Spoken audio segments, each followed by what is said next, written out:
Hello, sharks. This is Dr. Kelly coming to you from my house. This is my friend Bauer. I know some of you have met him before. We just got back from a nice long walk on the beach, and before Bauer gets ready to go to bed for the night, I promised him a little story.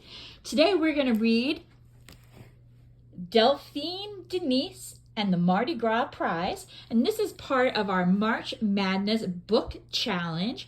So everyone get cozy. Bauer's gonna get cozy too, and we're gonna read this great book together. So get comfy, and here we go. Delphine Denise and the Mardi Gras Prize. I'm Delphine Denise DeBro, and I have a few favorite things. New Orleans, because that's where I live. Purple, green, and gold, because it's impossible to choose just one color. And Mardi Gras, because it's the biggest celebration of the year. My friends and I always march together in the Mardi Gras parade. Getting ready is part of the fun. We make masks with fancy feathers and colorful costumes with beads and boas. We decorate our bikes with streamers and balloons. And we baked a delicious king cake topped with sprinkles to eat after the parade.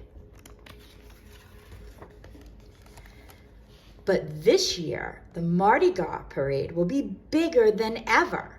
There's a big, shiny, grand prize for the best float, a crown. If that crown were mine, I'd wear it when riding through town on a streetcar, while gobbling beignets in the French Quarter, and while visiting Jackson Square so all the artists could paint my picture. But there's one major problem. Theodore frowns. We don't know how to build a float. Anna Louise shakes her head. Every year we just ride our bikes. And we always have fun, adds Xavier. I really want to win that crown. We can do it, I say. I get my wagon, which is just right for building a float. My friends help me paint, cut, color, and we glue Mardi Gras decorations on my wagon until it is as dressed up as a carnival king. Our float is big, but not big enough. We need to think bigger, I say. My friends watch without saying a word as I pile things high on our wagon. Ladders for throwing beads to the crowd. Pots, pans, and even a stove to boil crawfish.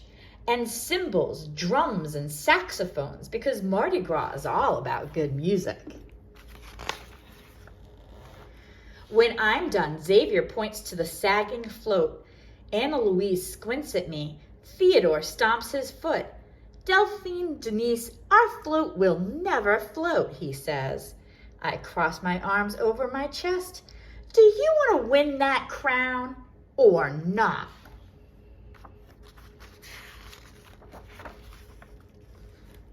My friends all look at one another. Riding on a float that won't float isn't fun, says Xavier. We just want to have a good time, adds Anna Louise. Why don't we ride our bikes like we always do? Who cares about some silly prize, asked Theodore. I do, I say firmly.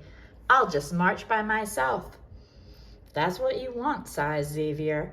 The parade won't be the same without you. On the day of the parade, the root-a-toot-toot of trombones, tambourines, and tubas fills the air. Floats line up behind the brass band. Crowds on both sides of the street are ready to catch colorful beads and shiny coins. The sun is beaming. It's the perfect day to win a big, shiny crown. Happy Mardi Gras, I shout to the crowd. I steer my grand float past my friends and wave. That's when things take a turn for the worse. First, a pot. Then, a pan. I steer with one hand and catch things with the other as they tumble off my float. A wheel comes loose, then another. "Watch out, Delphine Denise," shouts Anna Louise. "Do you need our help?" asks Xavier. "Everything's fine," I yell back. Theodore shrugs. "If you say so." Then, boom! Crash! Kerplunk! The parade rolls on past me. My favorite celebration of the year is ruined. I'll never win that big shiny crown now. And my friends are having fun without me. But maybe I can still convince them to have fun with me. I sprint to the kitchen. I can still save our favorite part of Mardi Gras. I grab a bowl and add eggs, milk, sugar, and flour. Then I start mixing. I put my concoction in the oven, and when it's done baking, I add the finishing touch. After I place the last sprinkle, I run fast to find my friends, and the words tumble out of me. "I am so sorry. I don't need a fancy float or a big old crown to have fun.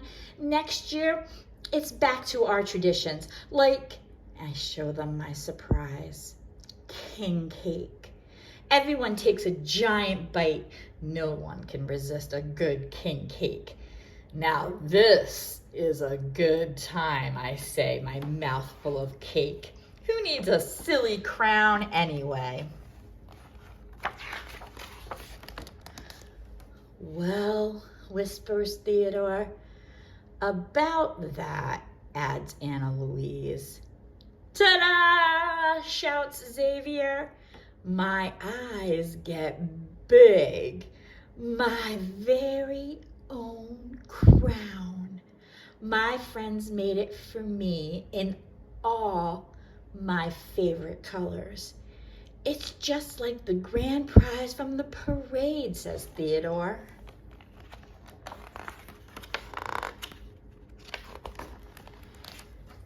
"It's even better," I say. And that is the end.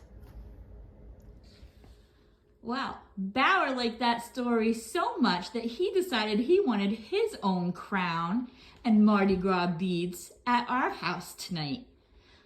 It's time for him to go to bed, but he'll be dreaming of having his own parade. We hope everyone enjoyed the story. Remember, keep reading, kids. Say bye, Bauer.